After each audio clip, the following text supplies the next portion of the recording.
Assalamualaikum warahmatullahi wabarakatuh. Hari ini kita bertemu lagi dalam pelajaran Bahasa Indonesia di kelas 11. Untuk materi kita kali ini adalah menganalisis kebahasaan resensi dalam dua karya yang berbeda. Pada pembelajaran kita kali ini, siswa diharapkan mampu menganalisis kebahasaan dalam teks resensi. Yang kedua, siswa diharapkan mampu menyimpulkan dua teks resensi berdasarkan kebahasaan.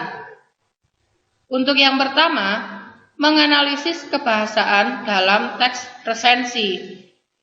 Pada pertemuan sebelumnya sudah diberikan beberapa contoh teks resensi.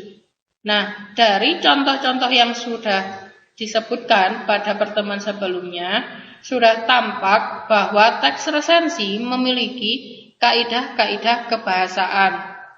Di antaranya, yang pertama adalah banyak menggunakan konjungsi penerang, seperti kata bahwa, yakni, yaitu. Selanjutnya, banyak menggunakan konjungsi temporal, seperti kata sejak, semenjak, kemudian, dan akhirnya. Untuk kaidah yang ketiga, banyak menggunakan konjungsi penyebaban, seperti kata karena dan sebab. Dan kaidah yang terakhir atau yang keempat, menggunakan pernyataan-pernyataan yang berupa saran atau rekomendasi pada bagian akhir teks. Hal ini ditandai oleh kata jangan, harus, dan juga hendaknya. Untuk lebih jelasnya, perhatikan kata-kata yang bergaris bawah dalam cuplikan berikut. Sampai saat ini, kisah Laila Majnun merupakan cerita yang paling populer di Timur Tengah maupun Asia Tengah.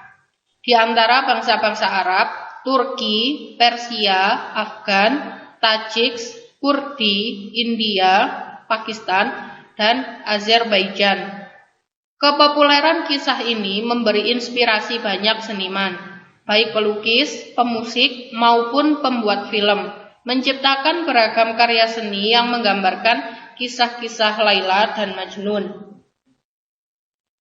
Kata-kata yang bergaris bawah tersebut merupakan contoh kata serapan. Kata-kata itu berasal dari bahasa Inggris. Memang dalam perkembangannya, bahasa Indonesia menyerap unsur dari berbagai bahasa, baik dari bahasa daerah maupun bahasa asing. Salah satu masalah yang dihadapi dalam penulisan unsur serapan tersebut adalah penyesuaian ejaan dari bahasa lain itu ke dalam bahasa Indonesia, khususnya dengan bahasa asing. Ejaan-ejaannya itu memiliki banyak perbedaan dengan yang berlaku dalam bahasa Indonesia. Oleh karena itu, pemerintah telah menetapkan beberapa peraturan yang berkaitan dengan penulisan unsur serapan. Di antaranya yang pertama, satu bunyi dilambangkan dengan satu huruf, terkecuali untuk bunyi NG, NY, SY, dan KH yang diwakili oleh dua huruf. Contohnya, kata kromosom adalah penulisan yang benar, bukan ditulis kromosom menggunakan KH, itu bukan penulisan yang sesuai. Kemudian ada kata foto, adalah penulisan yang sesuai, bukan ditulis foto menggunakan PH, dan lain sebagainya. Yang kedua, penulisan kata serapan harus sesuai dengan cara pengucapan yang berlaku dalam bahasa Indonesia. Misalnya, kata cek. Untuk penulisan yang sesuai dalam bahasa Indonesia, yaitu ditulis huruf C, E, K, bukan ditulis cek. Itu adalah penulisan dalam bahasa asing.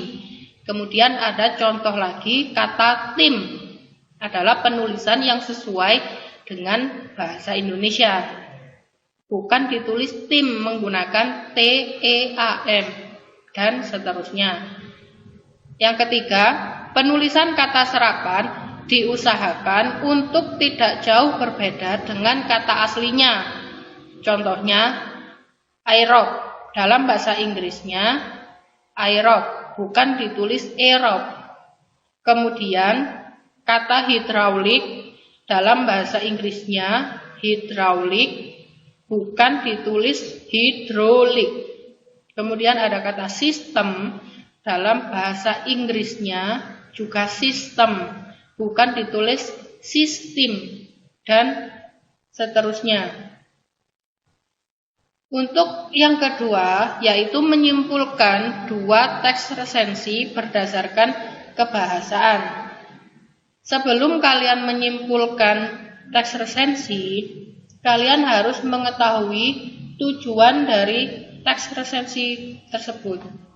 Tujuan utama resensi buku ialah memberikan tanggapan atas isi buku sebagai informasi kepada calon pembaca buku. Tanggapan itu dapat memotivasi pembaca resensi atau menjadi tidak berminat membaca buku yang diresensi.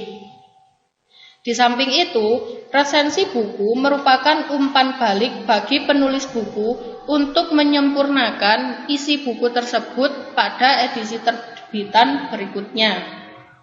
Tujuan meresensi buku hendaknya menjadi acuan bagi penulis resensi dalam mengembangkan resensi yang disusunnya, dan juga sebagai salah satu kriteria bagi media yang akan mempublikasikannya.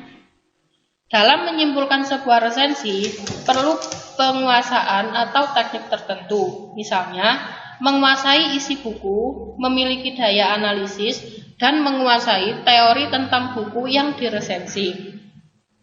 Pada pembahasan ini, kamu harus menyimpulkan teks resensi berdasarkan unsur kebahasaannya, misalnya dari penggunaan kalimat dan penggunaan jenis kata.